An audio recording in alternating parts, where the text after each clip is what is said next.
I'm Chef Mike Moses and welcome to my kitchen.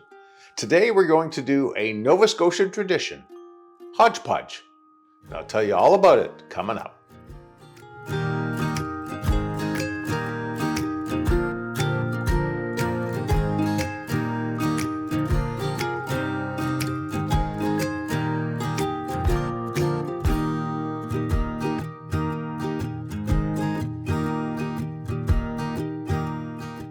Glad you could join me back here and welcome to another edition of Cooking Nova Scotia Style. We're going to do Hodge Podge. Now, Hodge Podge goes back to the 1800s, and this recipe I actually got from my mother, who got it from her mother, who got it from her mother. And traditionally what it is the first harvest of the year made into a vegetable stew, if you'd like to call it, featuring new potatoes, which are potatoes that haven't got the hard skin on them yet, so you can eat the whole potato, new carrots, beans and peas, green and yellow, and we put that in a cream sauce, and it is absolutely delicious. So, without further ado, let's get at it. This is only going to be a meal for one, so we're not going to do all these potatoes. Usually you take 2 pounds of potatoes, a pound of carrots, a pound of peas, a pound of green beans, a pound of yellow beans, with a half a cup of cream and a 1/4 cup of butter. Put it all together and you've got a delicious meal. I'm only going to do it for one because we had Hodge Podge on the weekend, and well, I love Hodge Podge, so I'll do a couple more. Anyhow, these are new potatoes. And as you can see by new potatoes, they are nice, no green to them, a nice tint, just out of the field. And I think I'll take about probably 7 potatoes because I love small potatoes.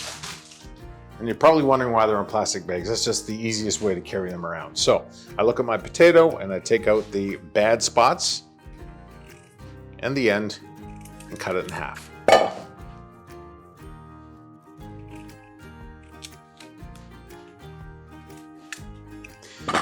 The key to making a good Hodge Podge is that everything is uniform in size. And what I mean by uniform in size is, since they're new potatoes, they're cut in half. I want the carrots to be the same size so that they all cook at the same time. I guess the trick would be to have everything cooked perfectly before you eat them. And my wife gets mad at me for being so picky about my produce, but we pay a lot of money for produce, so we want to keep it used as much as we can. This one's got a few spots on it. We take those spots off, cut it in half.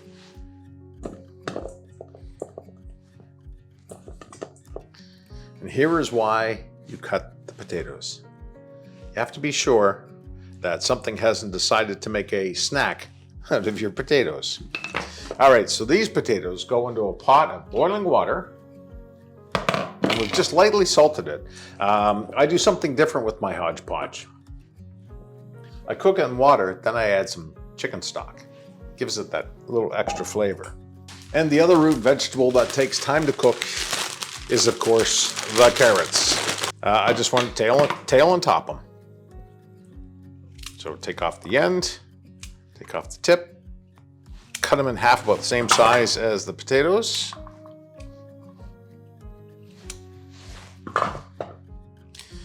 And the potatoes are going to boil for 5 minutes, then I'm going to add the carrots. They're going to boil for another 5 minutes, and half the fun is chasing down your produce when it flies all over the place. So these are baby sweet carrots that are fresh out of the field. It was hard getting produce this year, mostly because of all the rain we had. The fields are really, really damp, wet. There. My carrots are done. My potatoes have just started to boil. So 5 minutes, and we'll add the carrots. And the trick to all this is making sure everything is cooked at the same time. So you have tender potatoes, tender carrots, tender beans, peas, and then you add the cream sauce. So while we're waiting for those, let's start working on our beans. This is something that you would do. This is something that a family would do around the table. They would take care of all the peas and all the beans. And again, you got a tail on top of them, and you want these all bite size. So that's what I mean by bite size.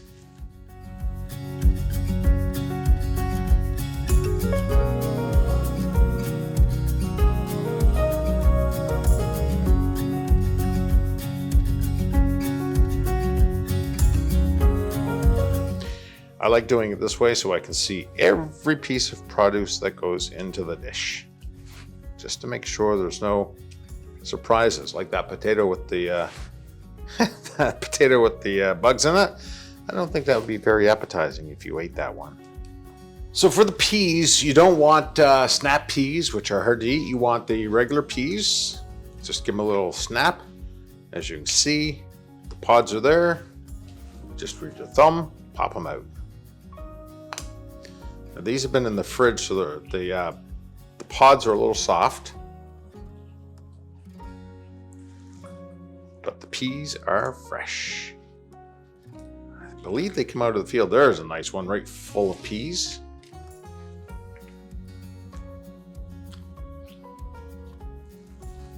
Only 4 in that guy.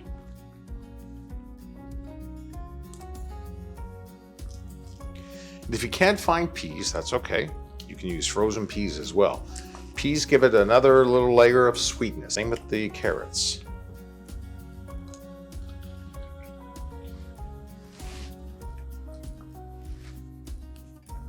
And they're so easy.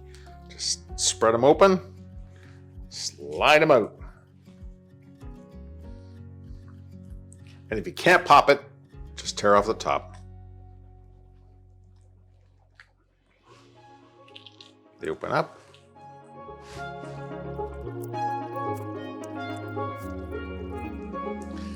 Can you imagine if you had to do a family of 7, 8, 9, 10 people? That's a lot of peas and stuff to shuck. And I personally love the potatoes, the new potatoes. Potatoes. They're just gorgeous. Those are the peas. Now we'll do the yellow beans.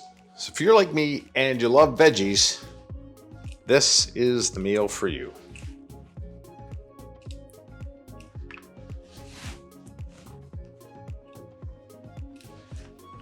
And in the time it takes to prepare the peas and the beans, your potatoes and carrots should just about be done.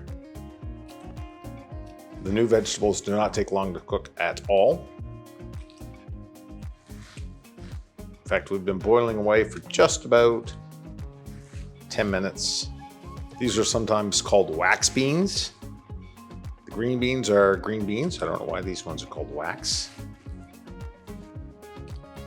I just eats them. I don't scroze them.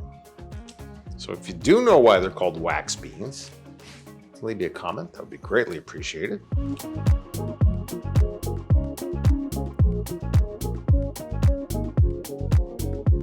When my wife prepares the veggies for the Hodge Podge, she wants me to know if I want them topped and tailed. And I say, of course. She'll take all the beans. She'll go out on the deck, sit in the sunshine, and break off the ends. And she'll do 2-3 pounds at a time. It's therapy. Just good old-fashioned therapy. See, I'm down to a rhythm now. The beans are ready. The beans and the peas. And turn that down just a little bit. If I open up the lid, I can see that the potatoes are done. And I'll tell you what, we'll just check them with a knife to make sure. Yeah. It does not take long for new potatoes and carrots to cook. Now, what I'm going to do is drain off half this water.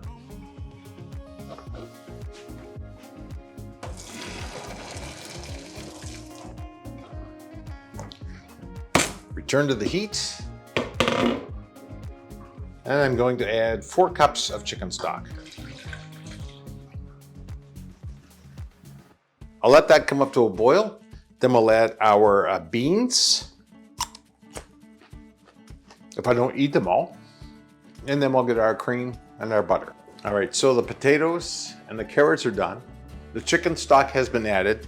Time to add the beans and the peas. And that gives it a dash of color. And really, I'm almost just scalding them so that they cook a little bit. We're gonna add 1 cup of cream. It's heavy cream.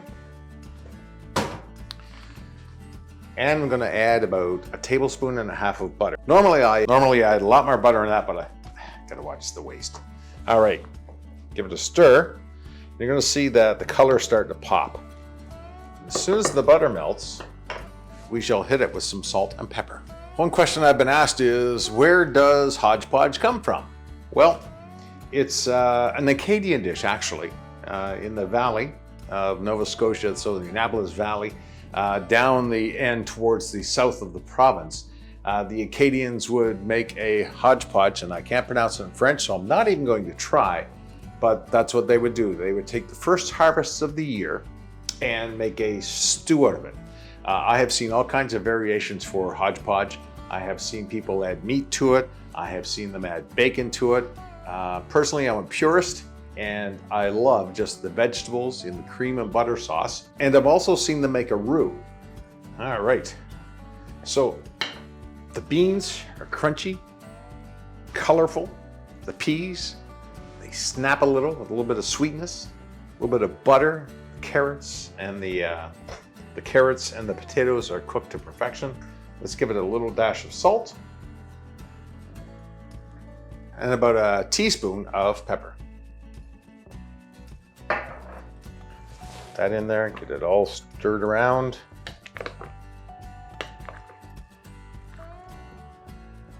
So why the chicken stock, you ask? Well, instead of doing it in just water, I want to give it another level of flavor. So I've got chicken stock and fresh veggies, and it looks phenomenal. So let's plate some up. So hodgepodge can be a meal in its own, or it can be a perfect side to a barbecue or whatever you would like. In this case, we're just going to do a nice little side. So I'll take a slotted spoon, and you'll see my reasoning here in a moment. Some carrots, some potatoes, get some of them peas and greens.